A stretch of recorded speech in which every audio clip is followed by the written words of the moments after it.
All right, heads up. We are live on we're live on the web right now, so all the backroom chat is going out, and we'll be starting in about 8 minutes. So you have 8 minutes to get a drink or go smoke weed by the dumpster. Saban wants you to go smoke weed by the dumpster. So we're starting in 8 minutes, and we are live online right now. Tickle Your Bone Comedy on YouTube, live by satellite around the world.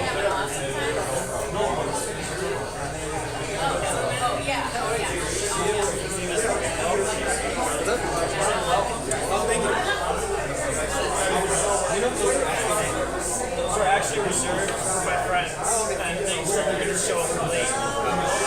Fucking nuts.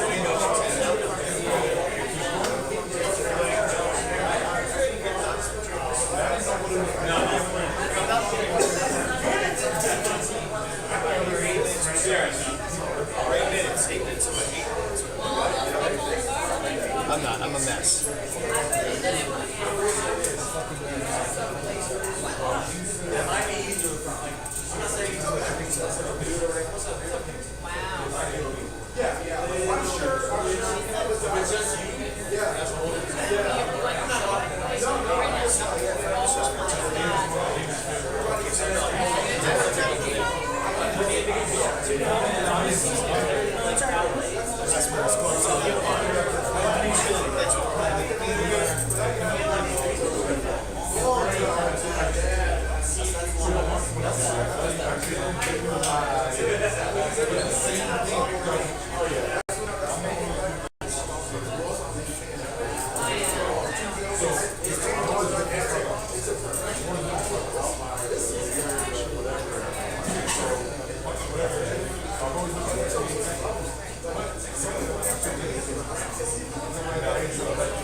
That's like the perfect spot to be. Yeah, except she doesn't get out until 6 o'clock. I don't get home until 6:30. Today she didn't get home until 6:12. I was like, shit. I'm just saying, you're not late. As long as you show up by the time the show starts.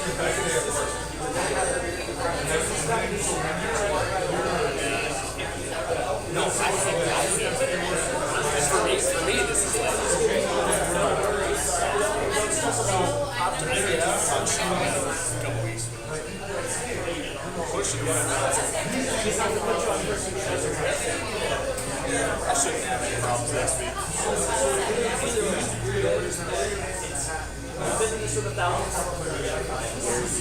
I've only played this once. That's actually the thing for me. I like Star Freezers.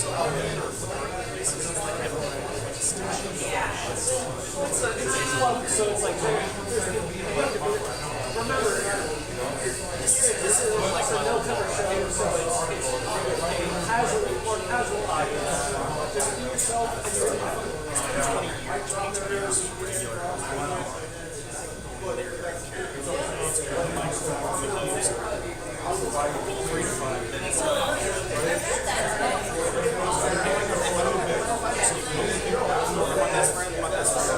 Raven's like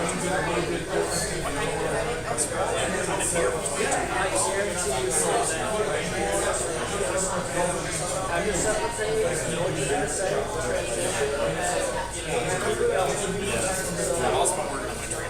transition, I've also been working on my transitions.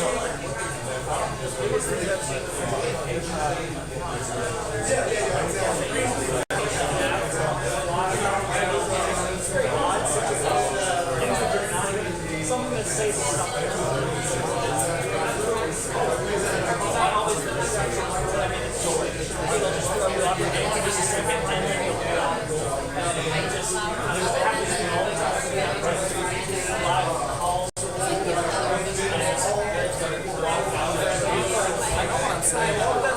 Why the fuck isn't it coming out of my mouth? You know why it's funny. I was scouting for next week. I just know it's a lot. I was on the last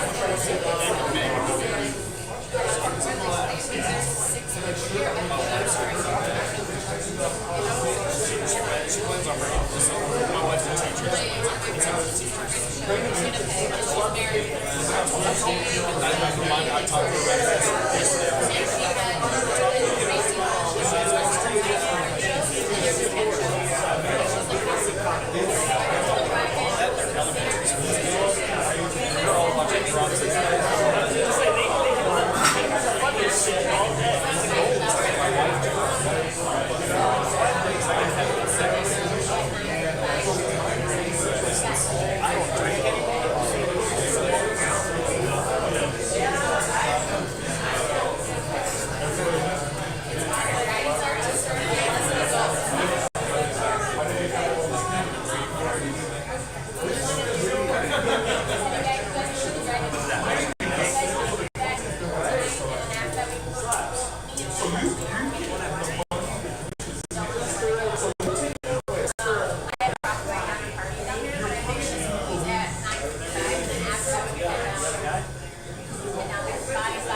Hey, you want me to intro you to someone yourself?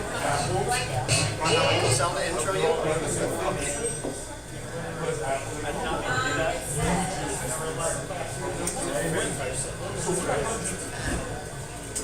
He's waking up on this side of the grass, so that's a bonus.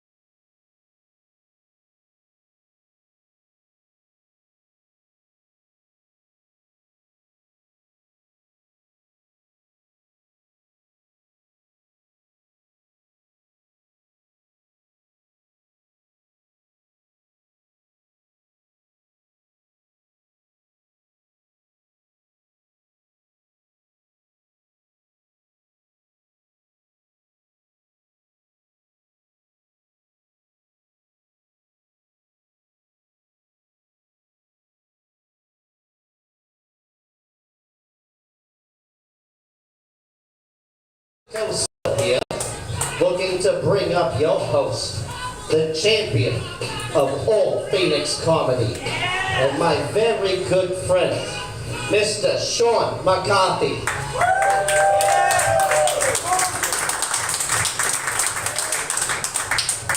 Ladies and gentlemen, Howard Cosell. Let's hear it for him. Some of the members of the OC from 2006 walked in. Hey kids, there's a table over there. How many of you? I know, but who are you though? Do you know Paul Paredes? No. You know? Oh, damn it, that's not that. We'll sit you there. Just three of you? Two? Why is there some sketchy person behind you? I made you look. There's just two of you? Alright. Is there anything back there? You can either get you right here, or I can put you over here. Yeah, that's fine. There you go. You just walked in as it started. Ladies and gentlemen, let's hear it for my sister and my cousin. They're late. No idea who they are. I just want to get you set because it gets dark and you get walked into by the waitress. Let's hear it for everyone in the room. You're wonderful, you're beautiful. And welcome to the world's greatest and only weekly comedy festival here at Tickle. Thanks so much. I can't stress this enough too, and I say this every week. I had the curtain perfect, and then someone slid it shut, and then you left this end open. Whoever touched it, do me a favor, go back over to the curtain, slide it all the way back over that way, and do me a favor, leave the middle open. I leave the middle open purposely, and I say this every fucking time, and it kills me that I have to do this again. If you leave the middle open, when the waitress comes in, she won't knock you over, and when you're standing there, you won't get knocked over. So don't fuck with the curtain and leave it like I had it. Let's hear for them for fucking with the curtain right now. So every fucking week I make this announcement, and I'm sure it's probably somebody I know, one of my best friends. I'm like, guys, the curtain's perfect, do not fuck with it. And then what they do is they slide it over, so there's a crack there, there's a crack there, and then if you have OCD like me, you just start staring at it going, who fucked with my perfect curtain? And my whole show starts with the fucking curtain. And these kids are looking at me like, what's with the curtain? Well, look how fucked up it is. Am I wrong? You got look at the size of your glasses, you can see the future. Am I wrong? Let's hear it for her. She's got the greatest glasses I've seen. I'll fix the curtain later. You guys did nothing. You walked in and someone fucked it up. Now they're gonna fuck it up again. Hey, keep fucking with the curtain, you guys. You're all banned. Now I'm going to do 45 and say, welcome to the show. My name's Sean. I'll be your host. We do this every week. We have the most wonderful festival ever. We have just a great lineup of comics. We're cleaning up in the sponsorship and money. I'd like to point out a couple people real quick I have to mention every show. They help us out a lot. Living Spaces, I have to say that 469 times throughout the show, or we don't get paid by that. And Bagel Fields. If you've ever had a bagel from Bagel Fields, go to Bagel Fields, yes. And also Crescent Salon. Look at this. Crescent Salon, Carrie Medina. Oh my God. Come see us. Yes. She will make you look beautiful in a caring and loving space. I have wonderful, wonderful coupons for anybody that wants their mustache waxed or back and or. No, I'm sure she would do it. And yes, I said that. Oh, and our longtime sponsor, Sunny Slope Stevie Ray Vapes. If you guys got your medical meth card, this is our sativa version. It's medical meth, pine sulfur terps, and CBDs. And this one's indica. This has got fentanyl, CBDs, and pine sulfur terps. So if you double puff them, it's like John Belushi, or it's like doing heroin and cocaine at the same time. So there's like literally 2 puffs for everybody. As long as you don't have herpes, you can pass these around. Sunny Slope Stevie Ray Vapes. We're smoking weed though. Alright, we got you all set. We do have really wonderful sponsors. We had a wonderful sponsor called Polypore Mushrooms. They shut down business, they were legit. But I will say this last announcement of the show before I get silly and be dumb. I don't know who fucked up my curtain, but I'm so mad about it. My OCDs are killing me right now, Kristy. You have the same name as my wife, so it's like I refer to you, it'll be safe. It's like a safe space. Kristy, you're messing with my curtain. And she'd go, stop focusing. And I go, you fucked it up, Bobby. Let's hear for Canada, probably the greatest country ever. Everybody loves Canada. If you were brown, they'd hate you like Mexico. We're America's racist, but we love it. It's a long story. Polypore Mushrooms hooked us up with a bunch of cameras. That's how we're live streaming right now. So we are live streaming across the web right now. And if you have nothing to do, please subscribe and smash that like button. But subscribe. The more subscribers we get like free uploads. We can do kind of cool stuff. But we live stream every show. And it was all paid for a sponsorship. And we're at Tickle Your Bone on YouTube. And if you'd like to get booked or have any questions, you can go to www.tickleyourboneComedy.com and we'll help you out there. Thank you very much. Those are the opening announcements. My name's Sean. I had a really bad day. I'm so happy to be here. I'm just thrilled to be here. I love having a comedy show because I had a bad day, but I get to come here and yell at people for a curtain and tell jokes. And we have a wonderful lineup. And I'll say this. This irritated me a little bit. I don't know. Does anybody else pee in the shower? Do you pee in the shower? No. No? Yes. See? My wife, not you, but my wife, she gets mad at me. I had no idea she was in there while I was pissing. I don't know. My wife gets back and said pee in the shower. I didn't know she was in there. Okay. Ladies and gentlemen, I bought a toilet brush. After 2 weeks, I went back to paper. My ass is raw. Alright, we have a really wonderful lineup tonight, and I'm very excited to be here. And oh, cool, I do have some things I wouldn't mind talking about. This is a true story. The village people were going to play a big festival called the Native is Native Festival. And they were going to get canceled by the woke culture because they freaked out because they said, hey, that dude's wearing a headdress. He's appropriating that culture. He's not Native American. And it turns out the dude that wears a headdress is Native American. He's half Native American, half Puerto Rican. Yep. And instantly.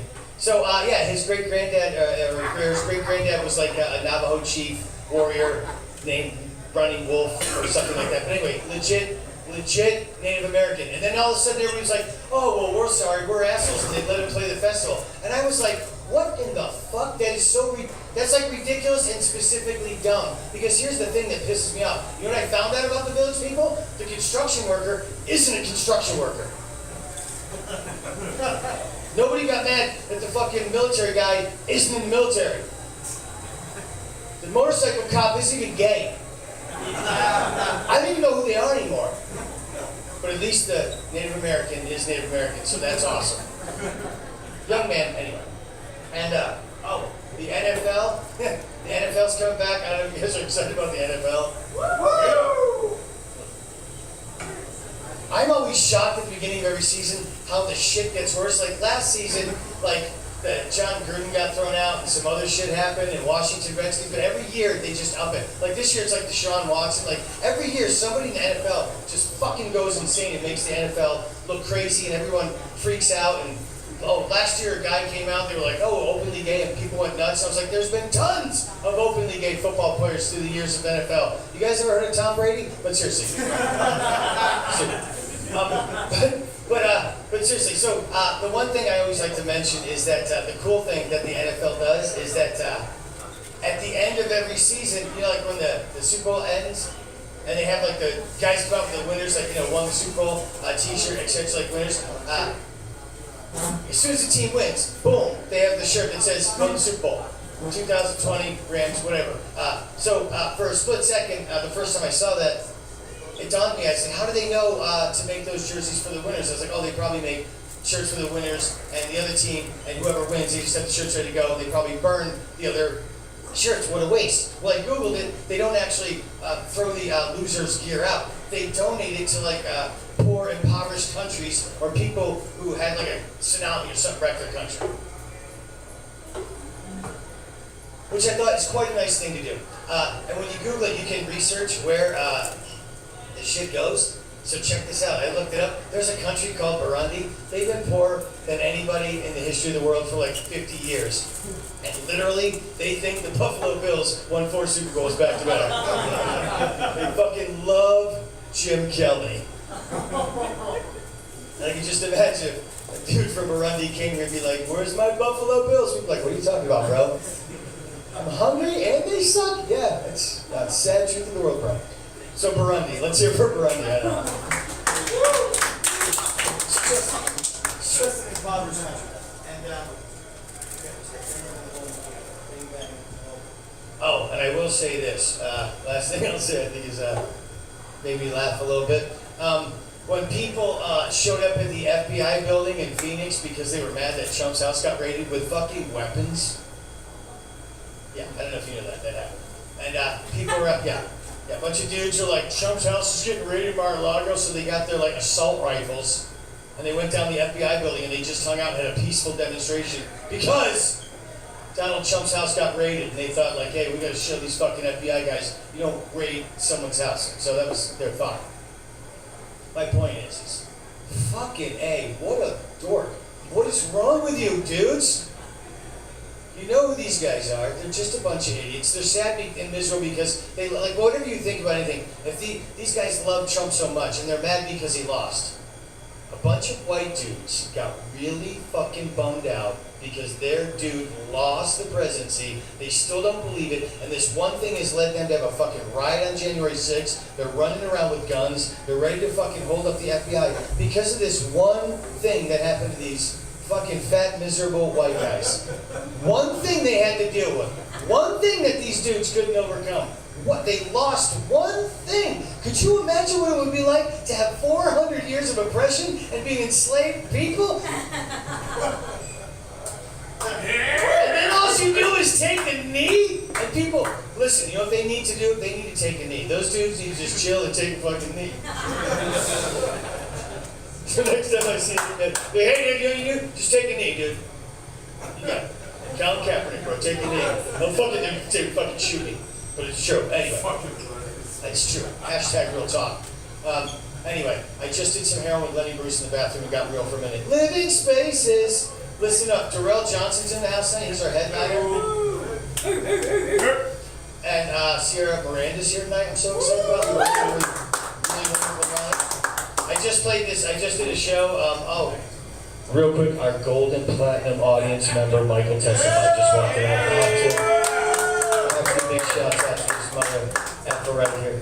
Let's give shout out to this dude, so fucking comfortable and classy. He's wearing the coolest flip-flops in public and looks like a fucking male model, dude. That's why I love this room, dude.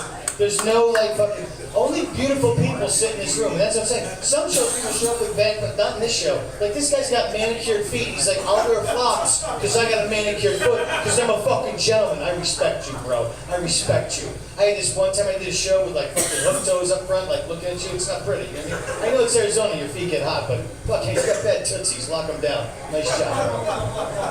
Nice job. We have the best audience. We have the best audience. They're beautiful. They get it. No one ever fucks with us. Once, I'll tell you a true story. Once I had a woman, she heckled, and every time she'd like something, this was her heckle. This is the worst we ever had here. Like, anytime the comic said something, she sat over there and she's like this, no.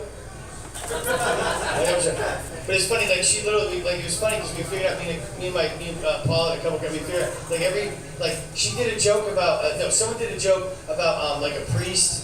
And she didn't like that. She was like, nope. And then someone did a joke about Mormonism, and she was like, no. Like all the, like she just kept like noping like all the shit that she liked. But someone like like I'm a Jew, and then someone blatantly did like a not a nice Jew joke and not a nice joke about our brothers. And she just let it fly. She was like, that's cool. Like she was like, so I was like, wow, that's kind of shitty. Like she's only gonna know, but shit. Okay, she's like, okay, whatever. You're not equal offended. So then she leaves, and then as I was walking out, she goes, can I talk to you? I go, yeah, what's up, sweetie? She goes, you had a funny show, but you know what? Some of those people aren't funny. No one made Muslim jokes. And can I tell you something? Like real angry. She goes, can I tell you something? And I went, nope. And I just turned around and walked out. Fuck that, bitch. I'm getting to that. Nope. Wait for me. It's like a superpower. I'll use that next time. I'm going to get robbed of it. No. Okay, listen. So now we're moving into a good space. I feel good about my day. I feel good that you're all here. I'm happy about life. We got a great bunch of comics. Gold members here. These people sat down. They look comfortable. All right. And Peter, you're in the building, correct? Okay, there you go. I wasn't sure. I couldn't see you for a second. All right. So we have. I know a lot of comics will say they were on a show that was a banger or lit or fire. And we never say that because when you we don't have to brag because we're just that fucking good. Like I'll do it. Like, we don't have contests to pick out the best comics. We just have the best comics. We actually pay some of our comics. This is true. We make enough money from the bar. Like we've been so popular. We have the nicest audience.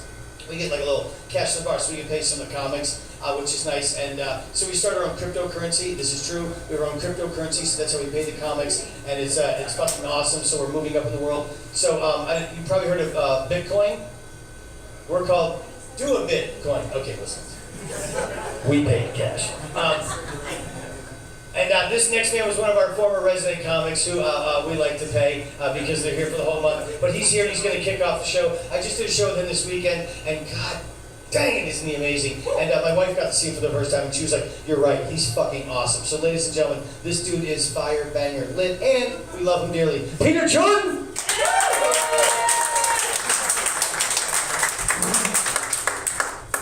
What's up, Brigett? How we doing? We're going for your host, Sean. Longest intros in the game. Shouts out to Sean.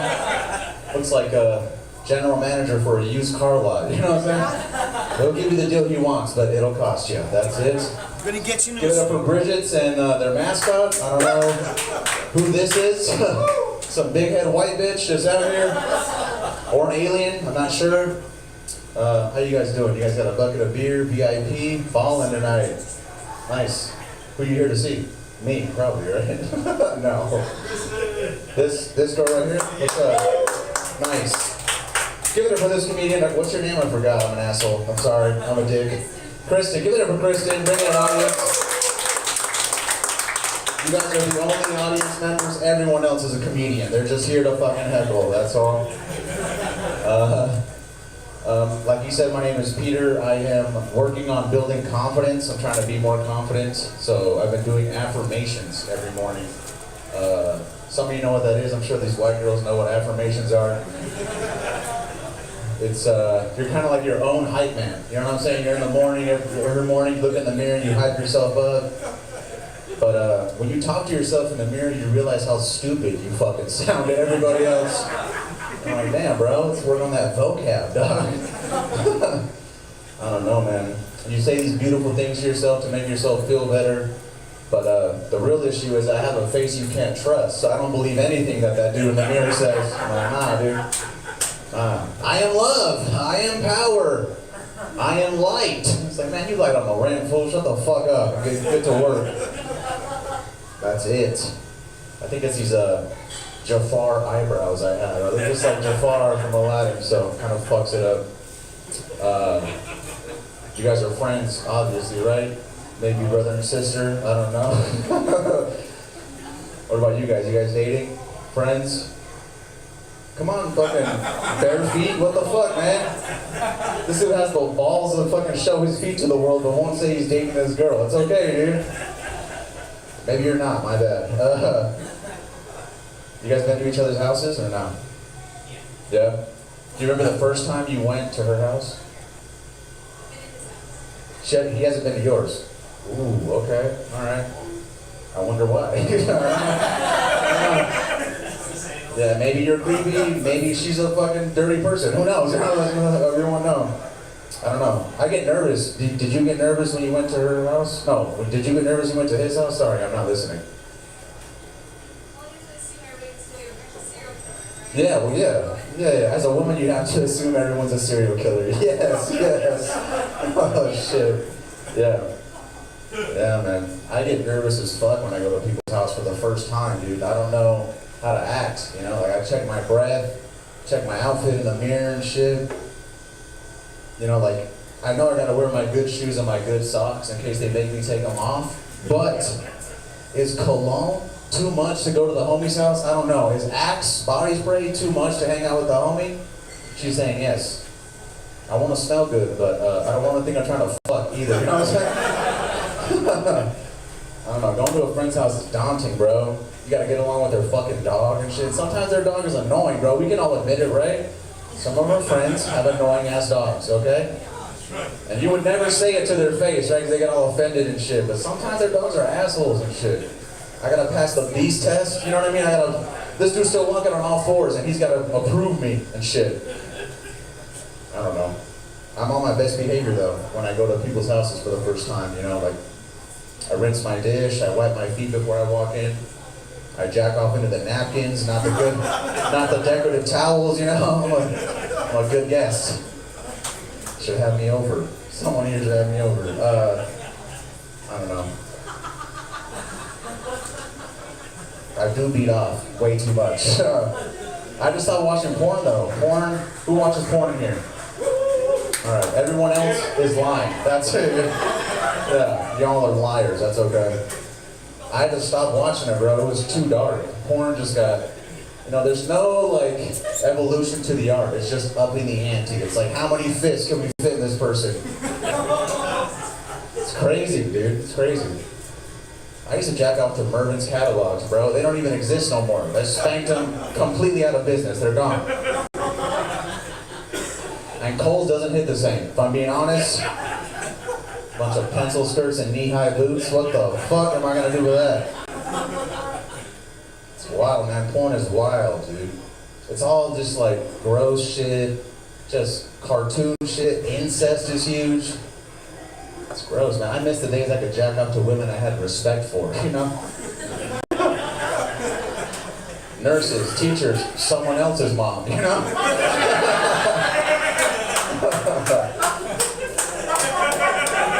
You know what I'm saying? What happened to MILFs, dog? Just good old-fashioned MILFs, you know?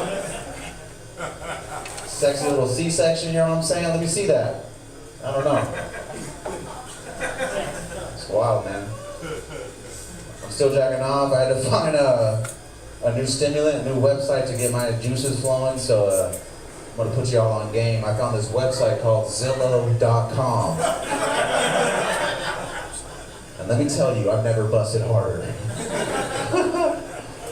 It's just me jacking off to me jacking off in my dream home. You know what I'm saying? Just I put the Oculus on, I take the tour and shit. It's like, ooh, 3-bed, 2-bath? Ooh. Built-ins? Ooh. Spanish style? I'm about to bust all over this Saltillo tile, bro. But like every other porn site, Zillow does have a dark side.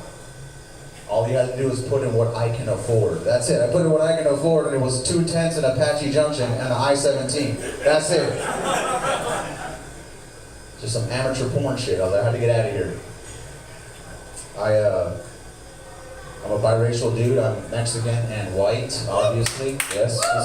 Woo! Yeah, white. Yeah. Just means my skin color says privilege, but the last four of my social are fraudulent. Is all that shit? That's all that shit means. I look like I work customer service at Geico, but couldn't even tell you what insurance is, dog. I couldn't even fathom or explain what the fuck that is.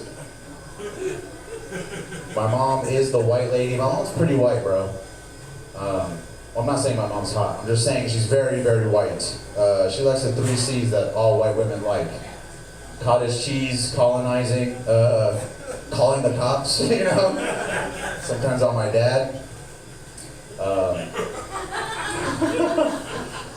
My dad is from Veracruz, Mexico, so he's jungle Mexican, and that just makes him sketchy to all the other Mexicans, is all that means.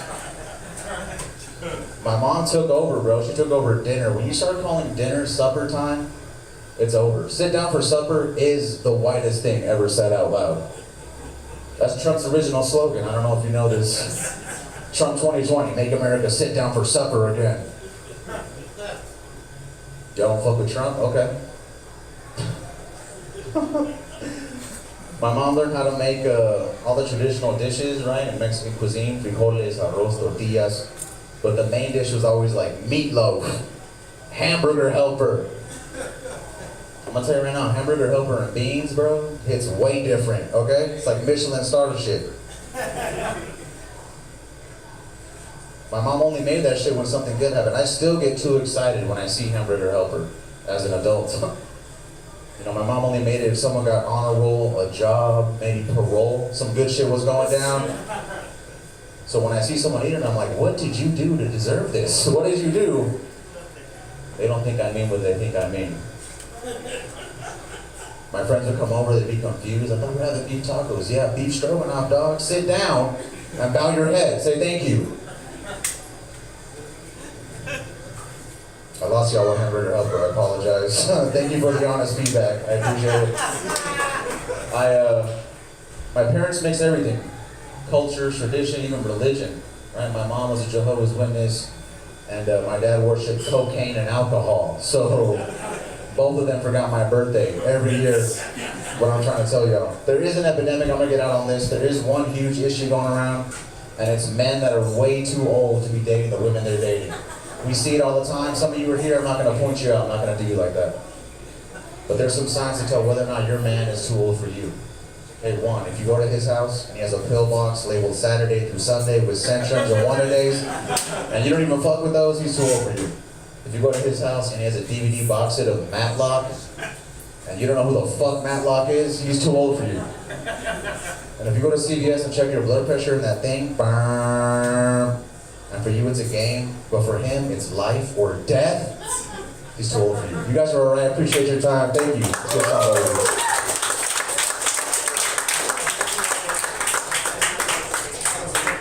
Peter Jordan, ladies and gentlemen.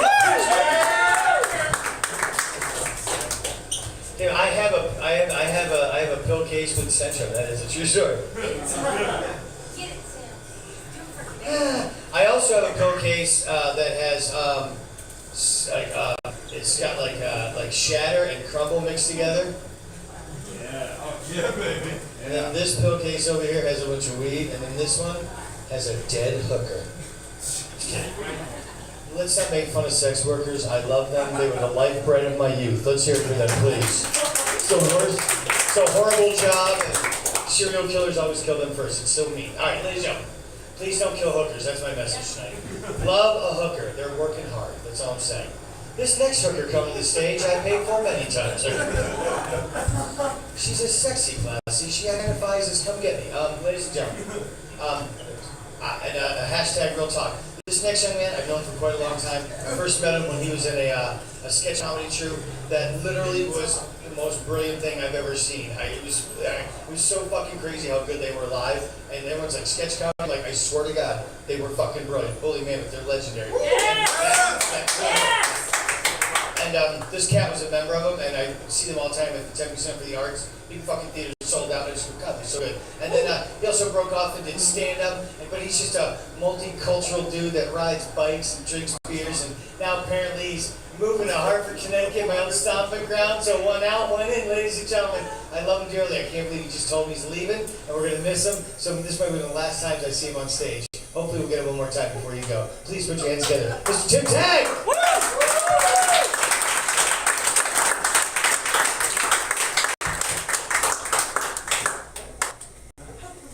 Thank you, Sean. I'm sorry I'm not that funny. It's quite an introduction. Thank you. I am moving to Connecticut. Yes. It's the widest thing I can say. Yes. If you don't know Connecticut, just imagine everyone shopping in REI right now. That's Connecticut. All those people make up Connecticut. Peter's talking about buying houses. I've got a real estate agent in Connecticut looking for a house for me. She says LOL a lot in her texts, like, LOL, the seller rejected your shitty offer. Fuck. This is probably my last time doing stand-up in Arizona. I started doing stand-up in 2009, which means I've done stand-up in 3 different fucking decades. Yeah. And it looks like I've done it for the 4th time right now, so appreciate it. I'm gonna do a couple of old jokes. Yes. Some real cringy ones. Love them. So 2009, 13 years younger, got a fuller head of hair, about 12 pounds lighter. I had a skinnier jeans even than now. Wearing a plaid shirt and a curly mustache. I was a goddamn hipster. Wholeheartedly embraced it.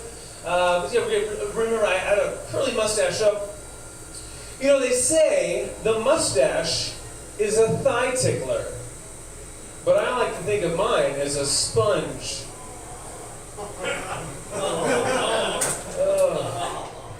That wasn't funny then, so that was just like, it's not a good joke then.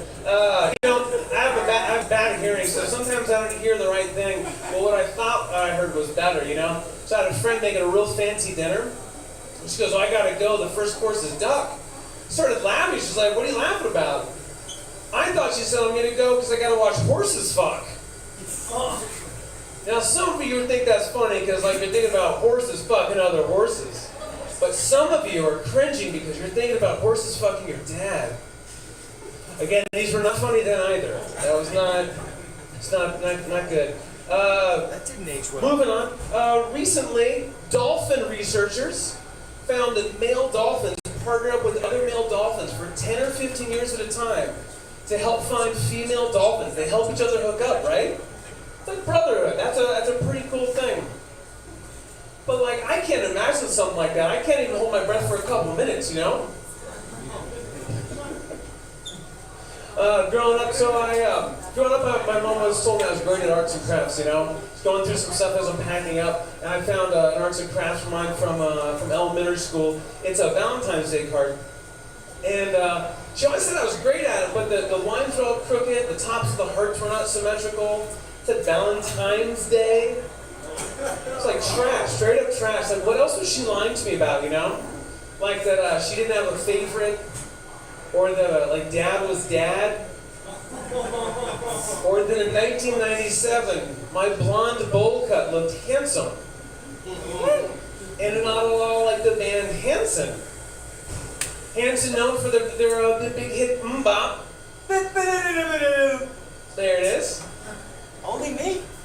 Mbop was also the nickname my bullies gave me in high school, so that was a nice coincidence there. I did have to quit weed recently. What? Any weed smokers out there? Yes. Yeah, I know. I had to quit it recently. I had all the stereotypes. I became paranoid. I had a shitty memory, and I had to quit weed before I started liking the band Fish. Come on, man. Ayo. No, come on, man. Ayo. Yeah. I do blame my parents on our love of edibles. Loved edibles. Oh. Yes. We all know that the Flintstone vitamin is the gateway gummy. Yes, it is. Yes. My wife and I recently got married about a year ago. We're celebrating our 1-year anniversary next month. Thank you. Thank you. Does anyone else have a hard time saying my wife without thinking about a Kazakhstani journalist from 2006? We did have a lot of great photos. Put them up on Instagram. Had an old ex of mine from. I got the silver card holder. I like it. We have posted a bunch of great photos on Instagram. Had an ex of mine from college like the photos. She's still single, and it's nice of her to finally admit that I won between the two of us. I'll leave you on this one. So I don't have any kids, but I started to try and warm up to it, trying to be a better uncle to my niece. Been taking her to the park, but I had to stop recently, not because of the heat. She started playing a game called I don't know him. Definitely being surrounded by a bunch of parents, angry at you. There's no card you can show them that says, I am not a pervert. Thank you very much. My name's Tim Taylor.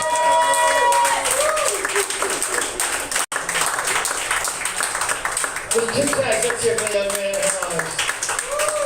Leaving on a jet plane, going to Hartford, Connecticut. God bless you. Say hi to the Kennedys. Tim Tags, let's hear for him. Someone's sneaking back. Smattering his sweet applause. This next young lady coming to the stage is probably one of my favorite people in the entire whole world besides my actual wife. She's just amazing. I love her dearly, and I can't say enough about her, but I just truly find her as one of the best people ever. Please put your hand together for seriously the greatest human being I know. That's this tall. Cierra, Renee, Miranda.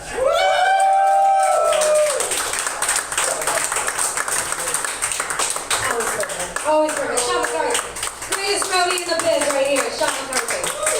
God bless him. This is not for gang-related purposes. It's because it's still August in this motherfucker, this like bunker we call a comedy palace. So I need this for my Whitney Houston effect. I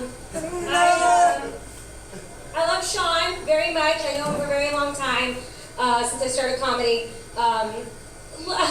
Let's just talk about Sean real quick. He's lovely, okay? And nothing's better than sitting over there and watching every comic try to get ready for their set, and then Sean's like, by the way, in 1963, and you're like, what happened in 1963? And he's like, comedy started with Lenny Bruce, and you're like, I didn't.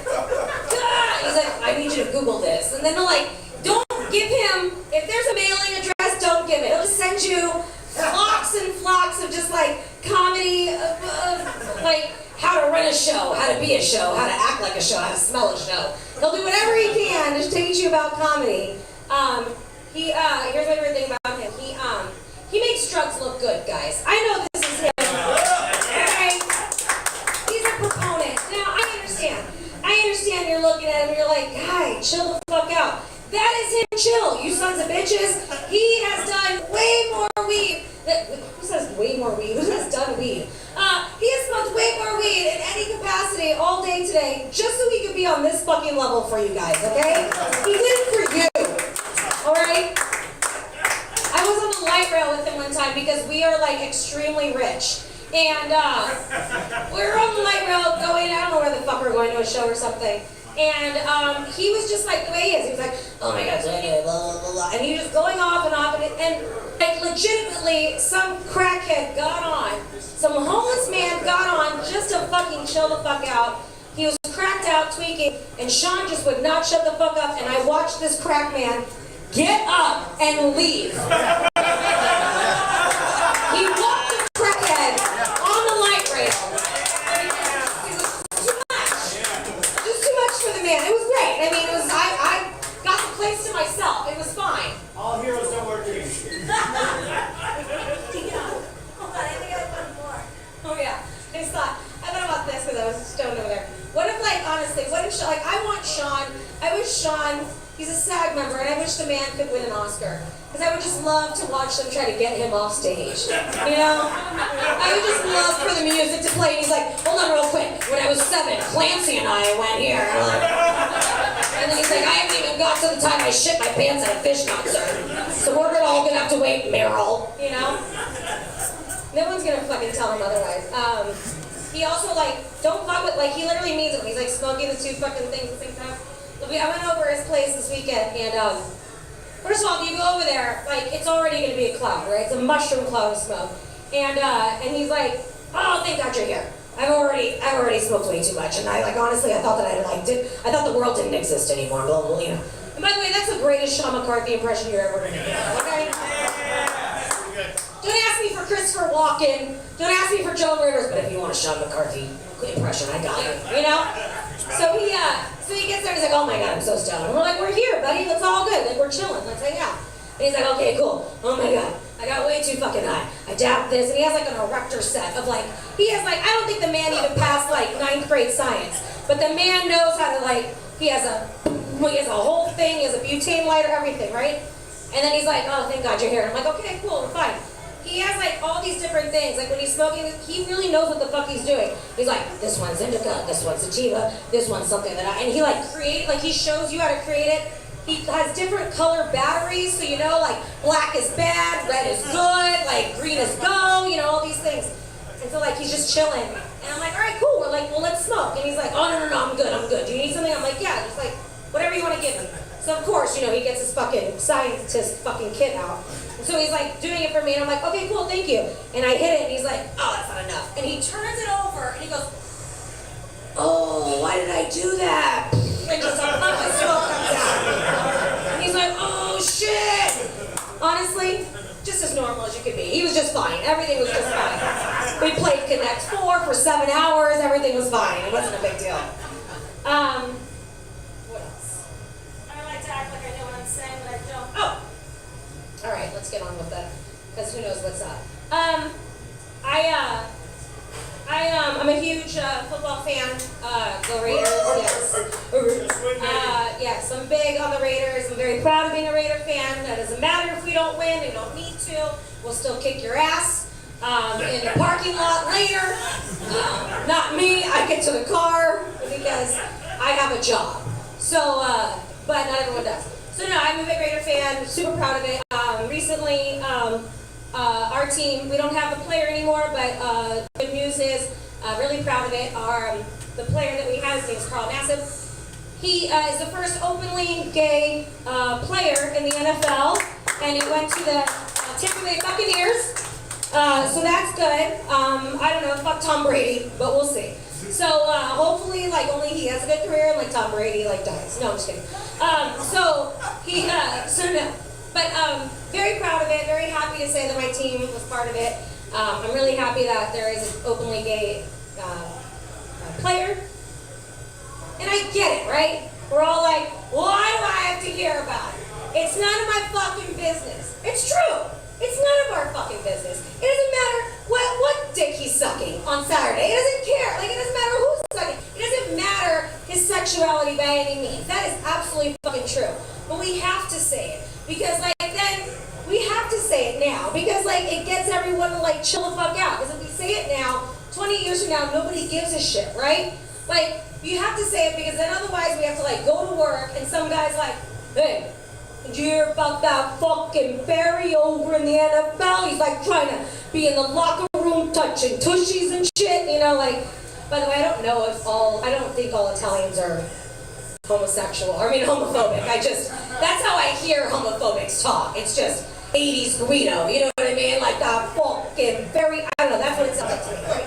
So we have to say it. If we don't say it now, then everyone's just gonna we have to get numb to it. It's not a big fucking deal, right?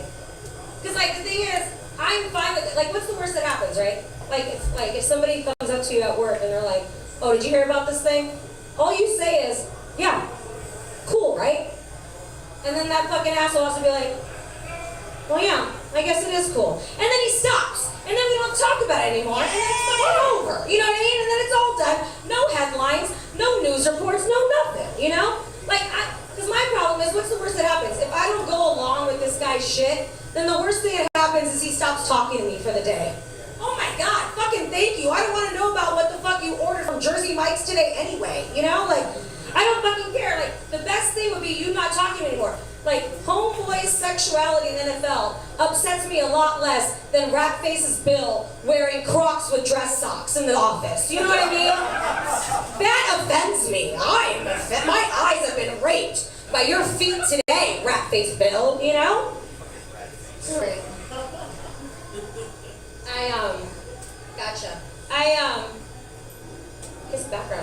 Was that Taylor Dane on the background of your phone? Oh, it was my wife when she was 6. That's Kristy. That's Kristy. Oh, that's it. All right, Taylor Dane then. Yeah. I'll leave you on this. I see it, you son of a bitch. I appreciate all of you guys for being here. I appreciate you guys letting us talk shit as comics. I appreciate just, like, here's the thing. We live in the greatest time, besides the fact that, like, the world's burning, but, like, we live in the greatest time and in the greatest country, and it truly is, because I can say whatever the fuck I want, and I really appreciate that you guys just letting us do it. And, yeah, you know, like, we live in the greatest time. Like, you guys are gonna talk shit. You guys are gonna, like, harm me. I can voice my problems or maybe some issues that I have, and we all get to do that together. So I'll tell you one thing. If this was fucking Salem witch time, I'm a coward. A bitch wouldn't be saying shit, okay? There's no microphone. I'm not saying a fucking peep, all right? We're burning bitches at the stake? Oh, no. Oh, no. It's just me and the fucking quilt circle just chilling, you know? Like, I don't have a fucking issue. I don't have a problem. I have no rights. That is fine. I'm just freedom bleeding into my own shit. That's fine. Like, absolutely not. Some bitch would be like, because that's like, you get burned for nothing, right? So, like, we're just sitting there and some bitch is like, ladies, don't you think there's, like, something more to this world? And I'd be like, shut the fuck up, Sarah Elizabeth, with that witchery ass talk. Because if they hear you, I'm gonna be the first one to call it, bitch. Like, you ain't gonna catch me on that stake today. I still gotta blow my husband's unkept cock tonight, and I'm not about to get you fucked up. My name's Cierra and Miranda. Thank you guys very much. I appreciate it.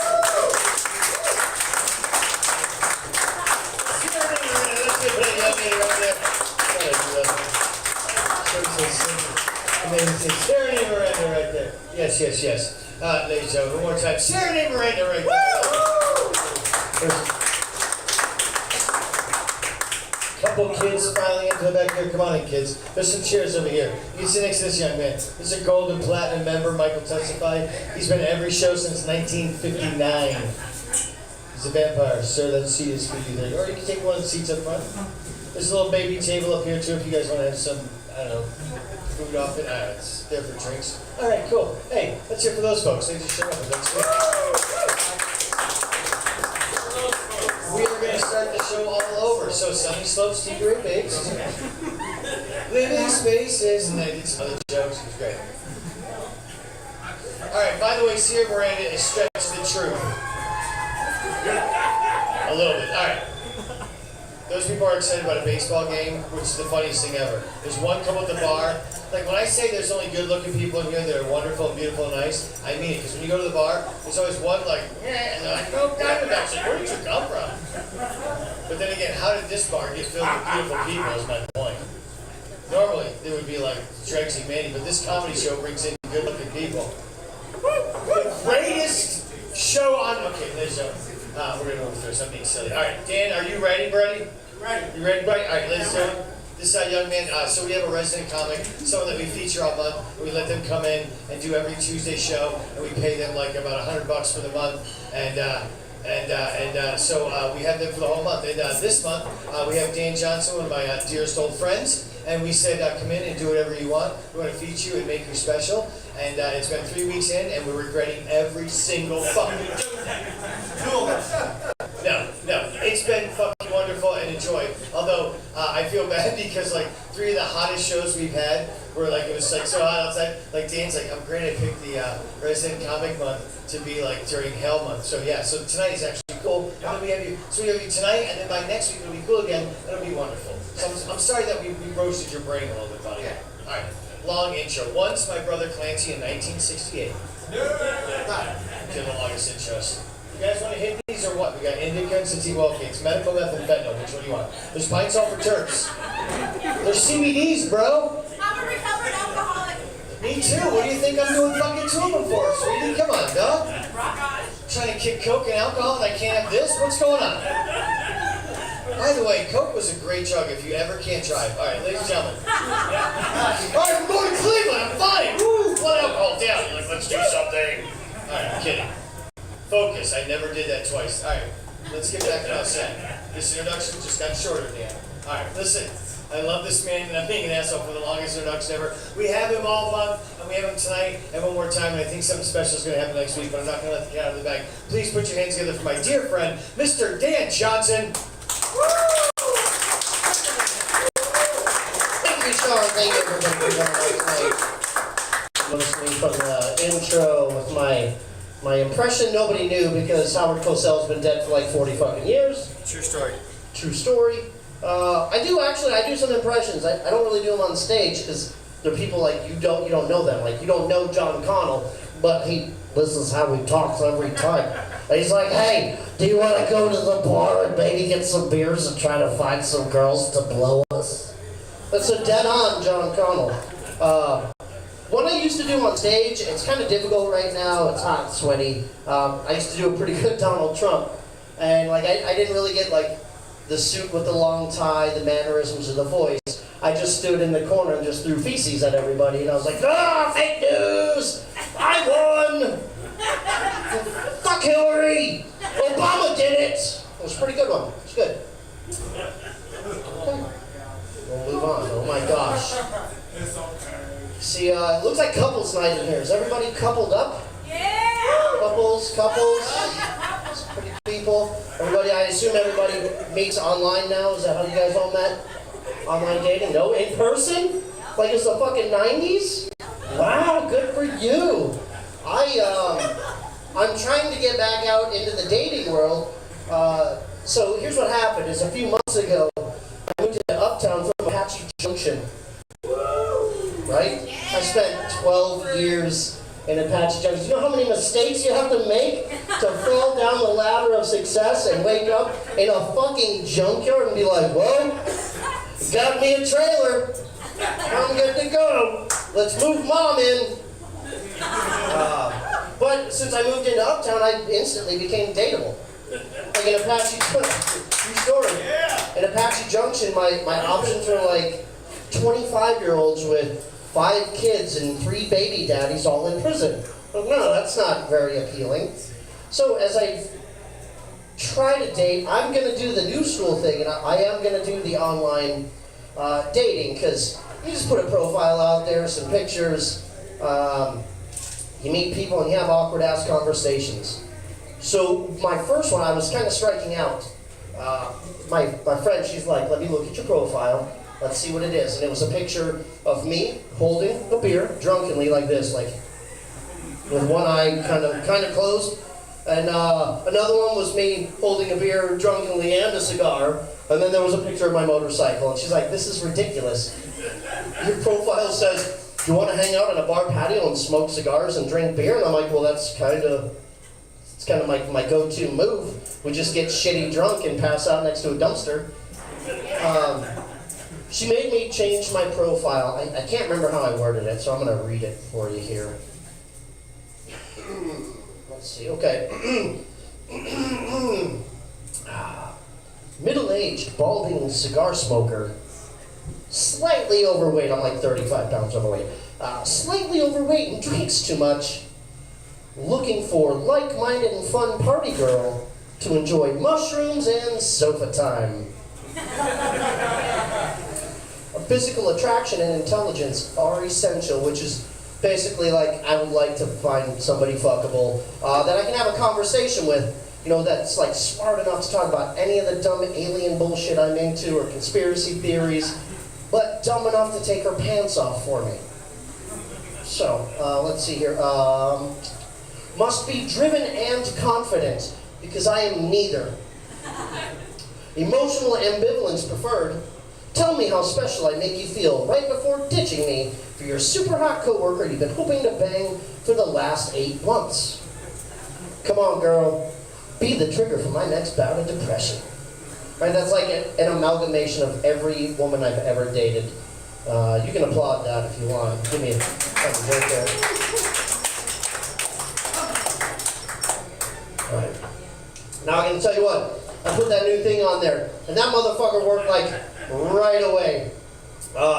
Within 2 days, I matched with somebody's little tiny pale white girl, which is like perfect for me because You know, they're small and they're cute and petite, so they're fun to bang, easy to fight. I can't fight, but I can throw her through a window so super easy, like Barkley at Marley's in '92. So I meet this girl. I look through her profile, and you know, she's cute, weird name, Evie. Comes from a weird town. There's a Q in there. There's a line over an N, 2 dots over an O. It's probably Eastern European, possibly Russian. Now, when I'm looking through her pictures, I see one of them. The last one is a motorcycle helmet. Now, I ride motorcycles. The kind of helmet she has is the kind you'd be on a sport bike on. So that's my intro. I'm not going to be like, hey, do you want to hang out on a bar patio and smoke cigars and drink beer? I'm going to hit her with the, hey, I ride. I see you ride. Tell me, like I'm a Suzuki rider. What do you ride? Because that should get her going. And now, being a sport bike Suzuki rider, I'm really hoping that her answer is going to be faces. Motherfucker, I ride faces. Riding faces. Zipping spaces. There we go. That's a 2 for 1. Well, no, that's what I want to answer. I want her to be like, hey, I hear they call you Saddleface Johnson. I can be like, you know what, bitch? They do call me that shit. They absolutely call me Saddleface Johnson. Or I mean, like, they absolutely should. And they could, but a lot of broads are pretty uptight about that. Which is weird because I hang out with mostly women, and one of them, they're sitting right over here. I've heard them both talk about like, ooh, look at that guy. He's so hot. I want to ride his face. I'm like, really? Would you do that? Because I try to get that going. Like I hit on a girl, we'll get going. I'm like, you know, you can sidle on up here. You can ride my face like a rodeo, except you can stay on this bitch longer than 8 seconds, you know? It never really works. Like, nobody rides my face, they just throw me out of the bowling alley. I got the light there. I'm going to tell a story I haven't told in years, and that's mainly because there's a bunch of couples here. And back in the day, I used to do a lot of dating. I would go out to bars, I would meet women, and there was one night I met a gem of a woman, hot. She drank Budweiser out of the bottle faster than I could. We start dancing. We're on this bar in Mesa. We're on the dance floor. We're dancing. We're having a good time. Her friends leave. My friends leave. And then she tells me in my ears, hey, why don't you take me home? It wasn't that manly. It was more like, hey, why don't you take me home? And I was like, sweet, I would love to, but my mom's there. And she'll walk in. We'll be in the living room. It'll be really uncomfortable. So we head to her place.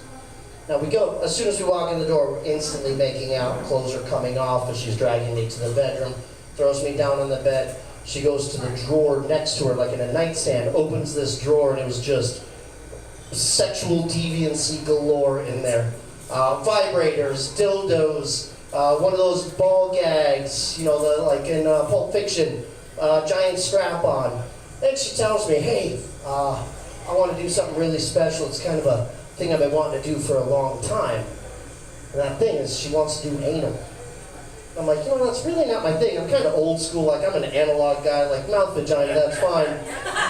But she's obviously a winner, so I'm like, you know what? Let's do it. Let's go down the old dirt road. Let's have a ball. And we did.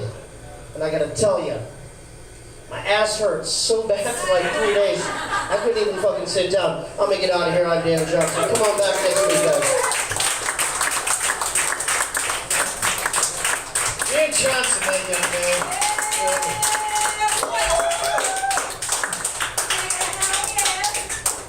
Did anyone catch he just pulled a beer out of his pocket like mid-sentence? So I was like, you know, they show you like those fake clips of like a celebrity and their eyes look like an alien? All of a sudden he just pulled another beer out. I go, did I just see that? Dan Johnson, he has beers in his butt. Got beers in his butt. Alright. Oh, we're down to our last couple of comics. This next young man used to live originally from Cincinnati. He returned punts for the Bengals in the early 70s. That's not true. But I believe he went to college out here, so he's out here for a couple years doing stand-up. Then he moved to LA. Now he lives in Los Angeles. But he's back this week because he has a show called This Week Tonight Sucks at the Improv on Thursday.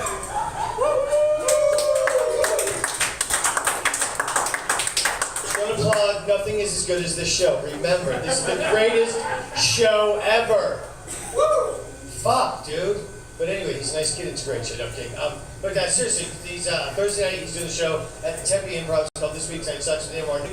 I think he started the show here originally in the Crescent Room, if I remember correctly, my comedy history, and then now he's taken it to Hollywood and brought it back, and he's in town and out of town and touring and doing all kinds of stuff. He's very popular with the ladies. I believe he was an extra in a Star Wars TV show and walked by Boba Fett or Yoda or something. Paul said, I think I saw Michael on a Star Wars show. I swear to God, he just kind of walked by. He was like telling dick jokes. I go, I don't know, we'll find out. Ladies and gentlemen, I have a SAG card and he doesn't, but he will soon. He will soon. He will soon. You got your camera ready, kid?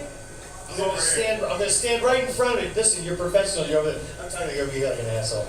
There you go. Anyway, seriously, I had a show at an ice rink, and this was like 10 years ago. It was right next to an ice rink. It was great. There was a bar, and there was a hockey being played over here. We had a fucking like the show like this with like two weeks. Anyway, so this kid, that's right, I met him at the old hockey rink over at the Ice House Tavern, and now look where he's gone, to Hollywood. And let me tell you something, he's banging movie stars. He just told me that he knows what Scott Baio's penis looked like.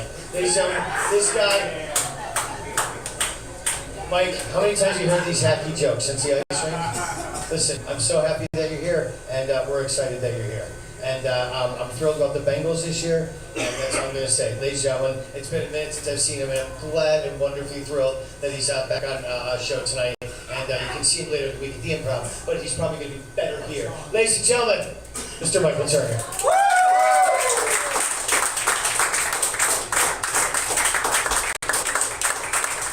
John McCarthy. That's amazing stuff. He's had the same introductions for people for 10 years. It's pretty impressive. I always compare him to a speed bump in an apartment complex parking lot. Because like you can see your house, but he's gonna just unnecessarily slow shit down for no reason. It's like your house is right there. You were very close to home, but slow down. You're not there yet. You know, you come here every fucking week. This guy. Long-winded as fuck. Love you too, man. You still alone?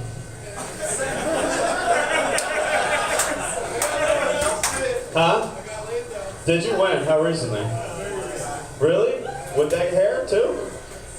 2 times? She let you come back? Oh really? I'm excited for you, man. Was it consensual? Just saying, there's 2 sides to that story, and we're only getting one. You know what I mean?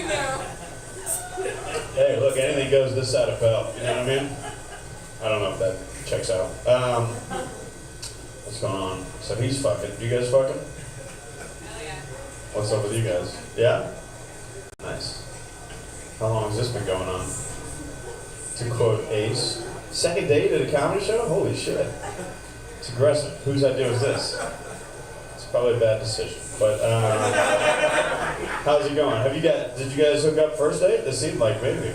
That was yeah, hell yeah. What do you guys mean? That seems like a Tinder situation. Hinge, and you fucked on the first date. She's breaking the fucking barriers. I like that shit. I don't get that a lot. Good for you. What do you got, a hog on you? What's happening here? No? Alright. That's pretty neat. What was the first date? You had to do something pretty good. Did you take her to a candy store? Oh, bowling? Alright. Bowling. And now you're at Bridget's last laugh. I hate to break it to you, but this isn't the beginning of a very formidable relationship, but I'm rooting for both of you. Or is it? I don't know. You giggled at that. You guys fucking? What's happening here?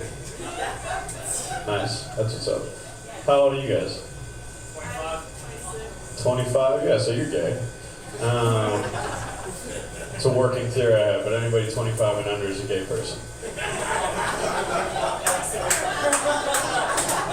I don't think I'm wrong on that. You know what I mean? You're at least bisexual, and you're 26, so you just got ungay. That's pretty exciting. Look at you grew out of it. You shed it like a fucking exoskeleton. It's only gay if your balls touching your smile, you know what I mean?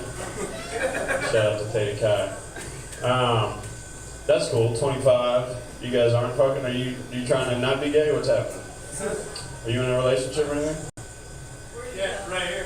This is real. Yeah, this is real. Oh, nice.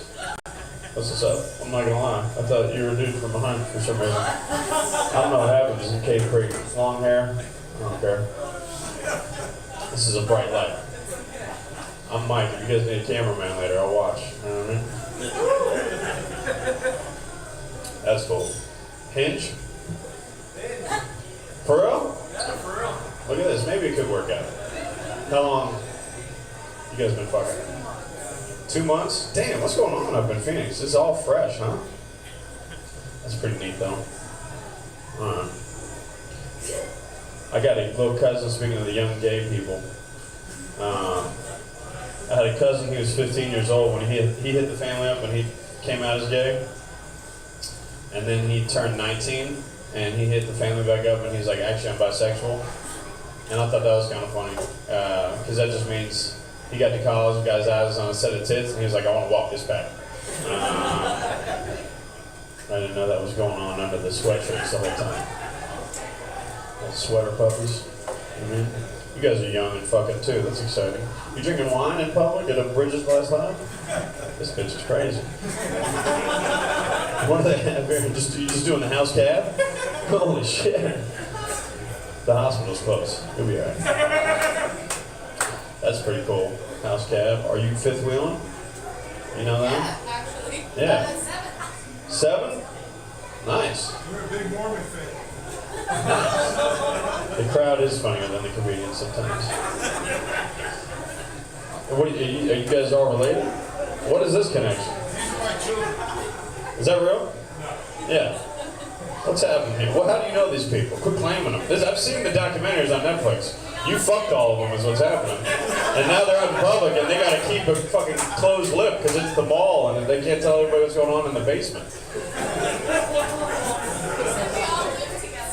You all live together? What is going on? That is weird as shit. This is real? This is the fucking Brady Bunch over here? What is this? You guys got a hype house? What are you doing? TikTok? You guys all fuck each other? It's swingers? Pinnacle Peak, dude. You guys are all swingers up there. And what are you doing? You're just watching? Seventh wheel? Are you stand-up? Oh, really? You're gonna be up here or you already did? Oh, nice. So you got this to talk shit about. They really all live together? That's fucking weird. Are you guys all related? What's happening? We're neighbors. Is rent that high? We're neighbors. We're neighbors. Oh, you all live in the same apartment complex. Y'all should get better at communication. Motherfuckers. And then you're all fucking, is it all couples too? Nice. How old are you? You look young as shit. 23, goddamn. I don't know anything further about you, but I know I don't like you. Now, weird, that just comes with age. I mean, when you're 35, you'll hate you. It's probably a 12-year-old you're talking shit to on Xbox, you know what I mean? Just a generational thing. 23, I don't like it because you can get rock hard with the fucking Santa Ana winds coming through, you know what I mean? I got a blue chew in my pocket just for a pinch. I'm also angry because you guys are coupled up. I'm single and alone. Very vulnerable. So what's up? I'm Mike, I put out, you know? And I listen. 23, 25. You know what's crazy about the women here too? You guys, I know you guys haven't had an orgasm. That's just because they're too young to know. You know what I mean? You're not put your nose in there yet, are you? You know? Did you know the clit's on top? Oh, yeah. Yeah. I didn't know that until I was 33. Might be why I'm single. But yeah, I'm saying, yeah, single's fine, whatever, I don't know. I broke up, or she broke up with me, or this bitch ain't texting me back anymore, alright? She's blocked me on a lot of platforms. But being single is whatever, I don't know, it sucks. You know what sucks is because I'm a dude, and right now I'm fine. But you know, see me Q4, I'm gonna be fucked up. Catch me in November, I'm gonna be crying. But the narcissist in me is worried about how she's doing and shit, you know what I mean? Because that was a catch. And then I'm trying to figure out if she's doing alright and shit like that, but then Beyonce dropped a new album and I was like, she'll be alright. She's gonna be fine. So she hasn't texted me back since track 5. But you guys, Michael Tyler's my name. Sean McCarthy is your host. Keep it going for the longest intro for the next comedian ever. Is it you? You can go take a piss between the intro. Hey, Sean, hey, Tyler! And Tim! You can catch him this Thursday at the Improv. This will be the shortest intro all night. I ain't gonna fuck around. I just have one quick story to tell. My best friend when I was 13 was Herschel. He was Alright, this is the deal. And Michael? Yep. Oh. Michael was let's hear it. Michael was a little late, so he missed like a lot of what was going on in the room. So he caught himself up. But Michael, some of the stuff that you were touching on had already been touched. So some of the answers are already given, so just a heads up. But it's not your fault, you just got here late. Because you had car problems, is my point. No, because he was talking to you guys, but he was like, why aren't they responding so much? I'm like, they were already talked to. The couple guys already got them. They worked them out a little bit. But that's all I'm saying. Does that make sense? Yeah, absolutely. Well, thank you. God, fucking look at me like I'm an asshole. I'm just trying to tell them something. Because when like, they've already been browbeaten and talked to. They're like, tell me a fucking joke. That's my point. And I have no jokes for them. That's why I have the shortest intro for this young lady who has a bunch of jokes.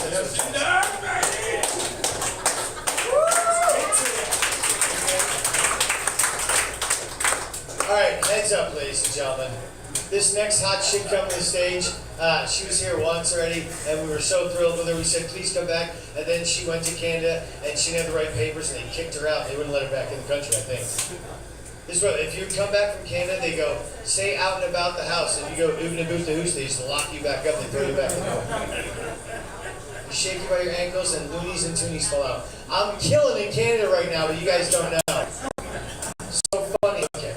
Ladies and gentlemen, without any further ado, I swear to God, I'll keep this short. This is who she is, and she's here, and we're thrilled. Miss Kristy Carlow!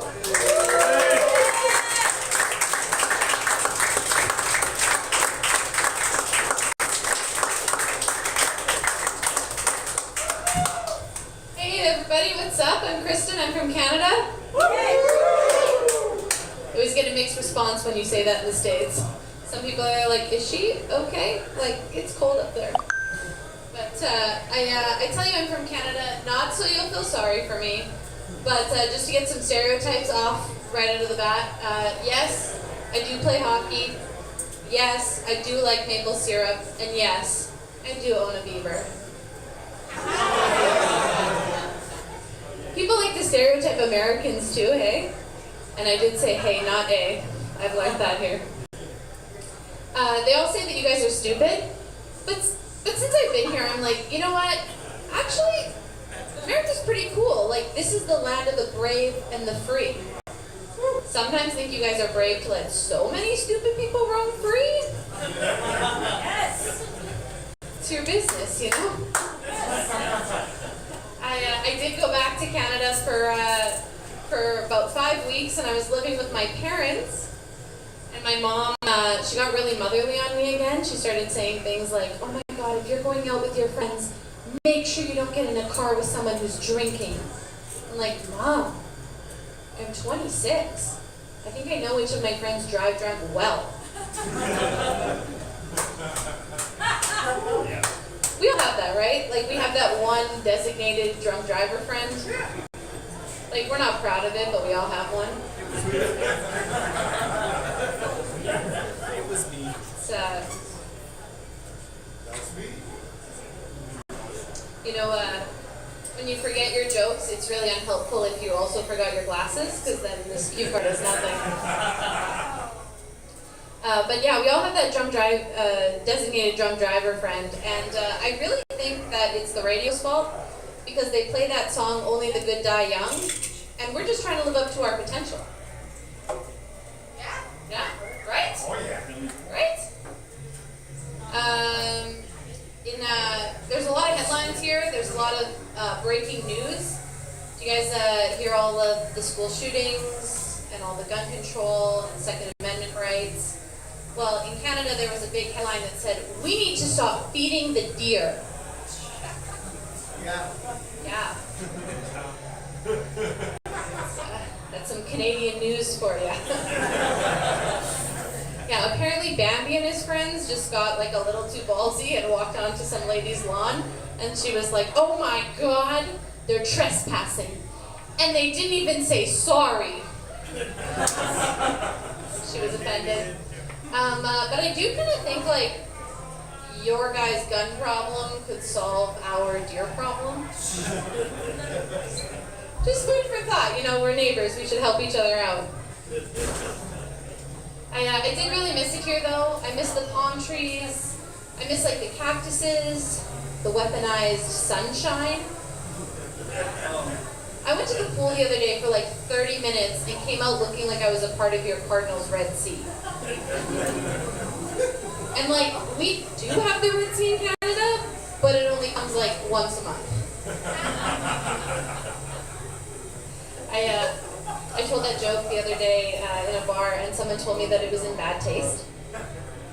And I was like, you know, I can't speak personally, but I do think periods seem to have a bad taste. Hey now. So a lot of people since I moved here keep thinking I'm a lesbian. Probably because of, you know, that joke I just told. And I wear a lot of snapbacks, you know, I love eating out. Especially Taco Tuesday. Did you guys hear about the news in Italy? Nobody's cultured? Cool. So the Leaning Tower of Pisa is actually starting to right itself. What? Right? I couldn't believe it. It's the only thing nowadays getting straighter.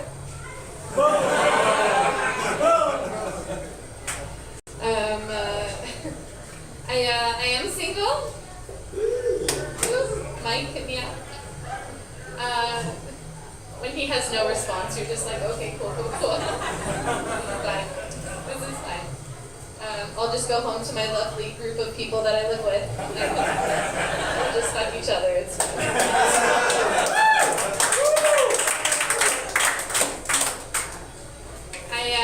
Do you guys have TikTok? People here? Yeah? I TikTok every day. This is how I gauge the age of the crowd. Like, some people are like, what is TikTok? And I'm like, go tend to your garden. Oh, yeah. So on TikTok, there's this trend that's like, tell me you're single without telling me you're single. And so I have a drawer of dildos. And it's a big drawer. Bigger than, well, I guess the only one bigger is the one for my antidepressants, but between me and my shrink. I don't like hugs. Honestly, ever since the pandemic and like working online and stuff, I'm just like, I don't need physical contact. And everyone on Hinge feels the same way, so again, I'm single. Yeah, I don't like hugs, especially like from your coworkers who you've never actually met before, and they come up to you and they're like, Kristen, and you're like, our tits don't need to touch, you know, like, you know you as like Gina at gotmilk.com, like, that's it. Speaking of Gina, that's my boss's name, and we call her Vagina because she's a cunt. Hey now. It's perfect.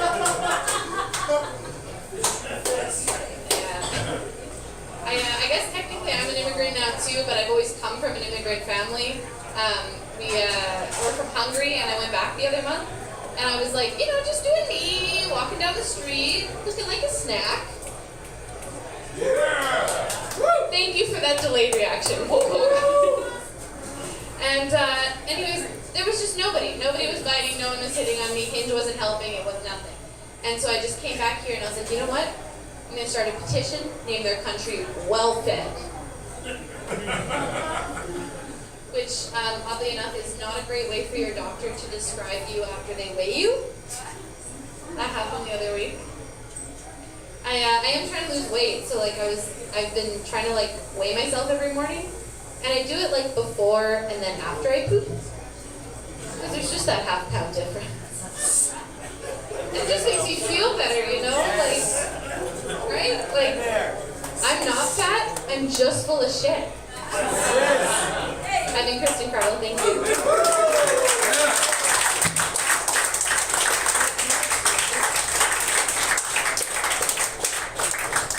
Kristy,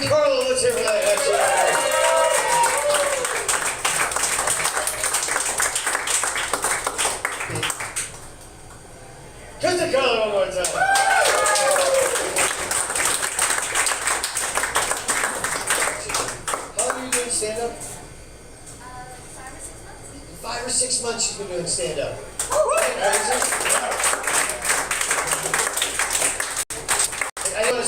don't like say that beforehand or whatever. I'll say it afterwards. It's not a big deal, but just it's impressive. Like you got your shit together. Like I said, you stand on stage and talk. You know what I'm saying? Like you got something that's just nice. You know what I'm saying? You look like you've been doing this longer, by the way. Nice job, nice job. Let's hear it for Candy right now. Yeah. The learning curve is better up there. I don't know. You have free healthcare and you get funnier faster. Canada, sons of bitches. They gave us hockey and Kristy and Carlow. Okay. We are down to our last comedian, our headliner of the whole night. He's going to do a solid 16 hours. We're going to lock the curtain. We'll be here till 2. This hot chick, I truly love him so much. I love this show because there's a bunch of comics I really love, and I can mash them all at certain shows, and it's just like watching some of my favorite people. And this is like one of my favorite people, like of all time on stage, especially for the past 12 years, kicking around here. He's always very relevant, has something to say, and just very funny. And I just love him and his outlook on life. And he's also very musically inclined, which is beautiful. So he's got rhythm, and he's a dog owner, and he loves his dog. So you know he's a good person. Kenobi! So you know he's a good person. Yes, Kenobi. Ladies and gentlemen, the last comedian of our wonderful evening for Kenobi. Please put your hands together for Mr. Durrell Johnson.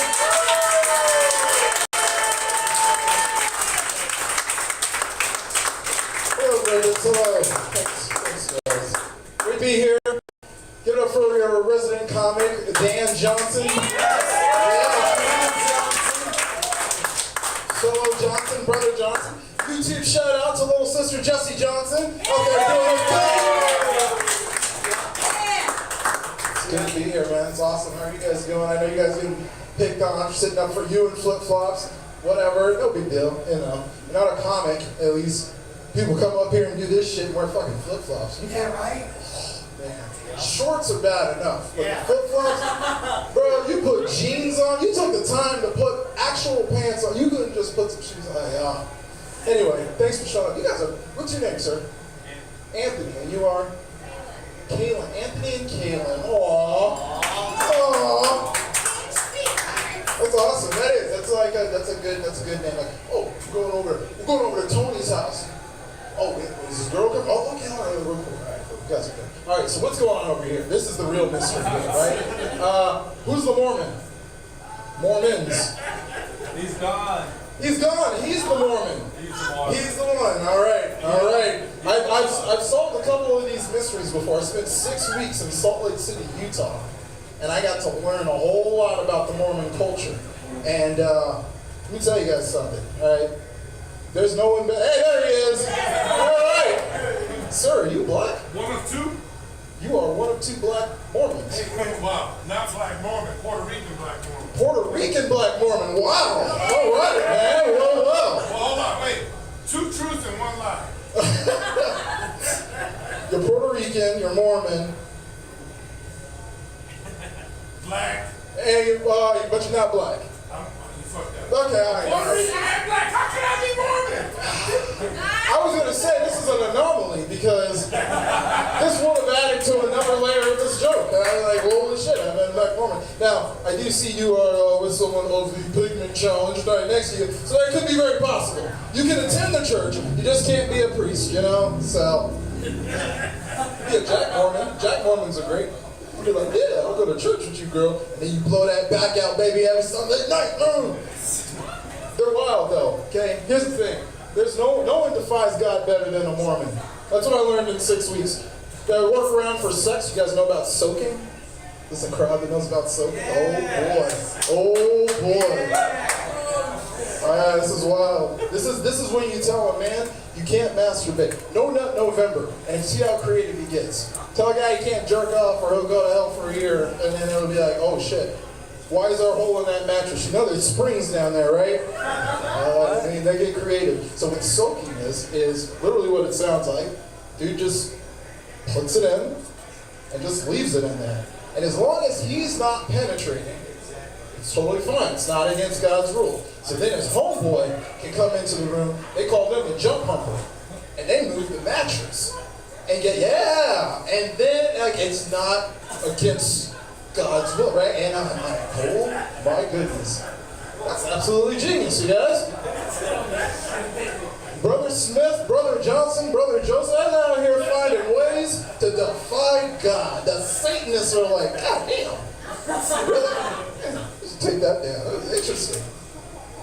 Crazy, man. It was weird when I was out there too. All the shit was happening out here. Gas was shooting up, $5. Everybody was freaking out. Oh, the cost of living's going on. I had a boomer moment. I went to Fry's and I saw that a gallon of water went from 89 cents to $1.29. What the fuck? Oh, I was so angry. I was so angry, but I even yelled in the store like a boomer. I was like, what the hell's going on? I was so mad. Though I was out there, it was great because everyone was freaking out over here. They were all cool over there in Utah. You know why? Because they had all the wives. Remember? A couple years back, we were all forever. We were like, oh, you got 2 wives. That's weird. Why would you want to have 3 wives? You'll never get to watch football. We're cracking jokes and shit. Now they're out there chilling right now. They're having a great time. Oh, yeah. Well, we're all sweating with our spouses, worrying about that one argument that can make or break your financial situation and a whole crazy climate right now. Those Mormons are like, which one of you bitches is paying rent? Oh, no, I work. I work at the church. you know the drill. And you know the thing with the Mormons, they can't just go out and be like, can we get her? Like the woman has to go out and pick, just like the swingers. Women's got to go out and pick her. So, bring them on in the house. The sister wife, she's got to be able to get along with her. Someone knows too much over here. Right, give away trade secrets here, guys. Salt Lake was fun though, man. I also discovered black privilege out there. Black privilege in Arizona is different. Black privilege out here is like getting picked first on the basketball team, People assuming you know how to dance. No fucking rhythm whatsoever. But black privilege out in Utah? Oh God. That's like you make up 1% of our entire state. You might be a Utah Jazz player, we're not sure. You're someone famous because you have no reason to be here for 6 weeks. Checking into a Hilton with a corporate credit card. It was the greatest time, guys. Those first 3 weeks were wonderful. I got a hotel. I was going to work at 5 in the morning. There was a guy at the front desk. Have a great day, Mr. Johnson. End of the day. How was your day, Mr. Johnson? Every place I went, every restaurant, they were, hi, sir, how are you? Come on over. We got a table right up front here. The white guys be over here like, ma'am, can we pay for our bill? We've been waiting. And they're like, sir, you can wait. And then they'd be like, okay, let's go over the menu items. So we have our dessert items here. And I'm just like, oh my God, this is amazing. This is wonderful. Now after 3 weeks, guys, I got spoiled. All right, those other 3 weeks were miserable. I miss my Arizona white people. I miss you guys. Well, we make up 3% of the population in Arizona. We're like, me and half of this guy are too many black people in Brigett. You and Russell Wilson make one black guy, so at least there's 2 of us. I'm gonna call you by your real name one day. It was wild though, man. I was like, I'm in the one state here where I'm treated like a rental car. They were so kind, so delicate. It was beautiful, Because like being here, there are a lot of black. Like if you walked into Whole Foods and saw a group of black people, you'd be like, holy shit, what's going on here? Maybe we should go to Sprouts instead. It'll be a little odd, right? That's because there's like enough of us to like it's not super strange. Like white people in Arizona, you guys can identify 500 different breeds of dogs and still mix up 2 black coworkers. That's why we love you. It's a beautiful thing. It's a beautiful thing here. Racism's pure. Burritos and racism, man. I got out of my plane. I got that plane after 6 weeks. My Uber driver was playing the Spanish station. Oh, senor, I was like, no. Keep it on that station. It's just good to be home. All I heard out there in Utah is country and like weird rock. Not like rock music like we have, like KPDs and whatever that shit, but like remixed rock songs for Jesus, Like songs that really shouldn't be remixed for like God, because that's not the intent of the song. They're a weird place out there. Their north, south, east, and west are all from where the temple is located. Not the actual location. So GPS and me had a good time. There were a lot of goddamn it's in Salt Lake City on that freeway. I was defying God every day. I loved it. But it was great. It was great coming back. The other thing that was crazy when I came back was the shit was happening at the Capitol, and it was weird. I didn't hear about it until I got to the airport when I was getting ready to leave to come back here. And so I hear about all this shit going on, and I'm like, some guy was like, well, this is what they get, you know, this is what they get for calling Donald Trump a white supremacist. He got all these people enabled, and all I could sit and think to myself was like, oh, this guy's actually got a point. Because one thing that did bother me when he was president was that people would call him a white supremacist. Or he's the leader for the white supremacists. No one's done more than he has to prove there is nothing superior about being white.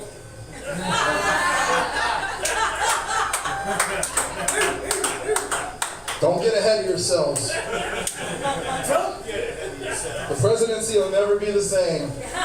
For a lot of reasons. That guy, he didn't give a fuck. He's the dude that got right out of the corporate meeting and was like, well, let me tell Facebook, let me tell Twitter what's going on. Every NDA was just violated, you know? And everyone's mad. You know, fucking the FBI. But guess who enabled that ability to happen? That fucking same guy. It's wild to me. Same deal. Nobody's talking too much. Like, I don't see too many Biden stickers on gas pumps right now because gas is under $4.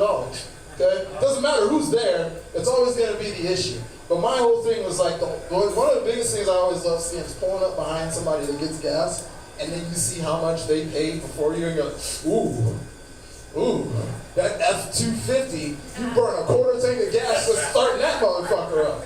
That showed me how privileged people were.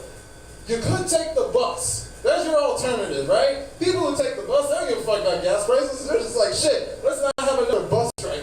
Let's not have another monkeypox thing where people can't get on the buses. You can take the red line too, not the good bus line. That red line, that takes you right from the airport down to Tempe. Not the good part of Tempe, down there on Apache and like Broadway where the drunk natives are. Oh yeah. You can avoid a tomahawk down there. No, I'm kidding, I shouldn't say that. Those motherfuckers, they drink different. Oh, eyes bloodshot red. Hey brother, hey. God man, they are different. You can't drink names out there, man. Go fuck you up. So dumb. I hope Joe Biden makes it, guys. I really do. This year has not been kind to people over the age of 80 and comedians. So, that motherfucker is old as dirt. His first wife died in Pompeii. I don't know what. I don't know what is going on. Is what's propping him up. He's got enough Adderall to get through some of those speeches. But if Kamala is not there as his nurse right now, as his caretaker, just Joe, you sure you don't have to use the restroom? Joe, it's 9 o'clock. You sure you don't have to use the restroom? Joe! Ah! She gotta go to the Secret Service, right? And she's smart. She's still out there trying to kill his ass. Because that's the goal, right? First female president. Like, what better way? What better way than to knock off the oldest fucking president we've ever had? This dude couldn't walk upstairs without falling, right? Like, there's everything's against him. But you know, you saw him on that bike. She clipped them brakes real quick. He was, got right back up. Old Smoking Joe. Smoking Joe, unbelievable. Like them old Coyotes cartoons. Every trap they had set for him. Just, ooh, look at that. They're just missing the anvil. God damn it, I almost had him. Alright guys, I'm Durrell Johnson. Have a great night. Thank you very much.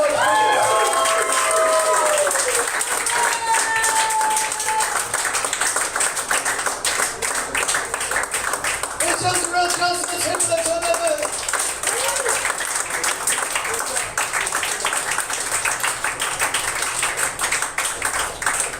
Well, thank you very much. You all have been really a wonderful crowd, probably one of the best crowds I've ever had. I think you two are my favorite two people in the room. You're my favorite group of people in the room. And the rest of you, I love you just as much as these guys, and I hope you all get laid and have love in your life. And get home safe and don't get DUIs and find good weed to smoke. The point is, love somebody. Thank you for coming out and get home safe. You're wonderful.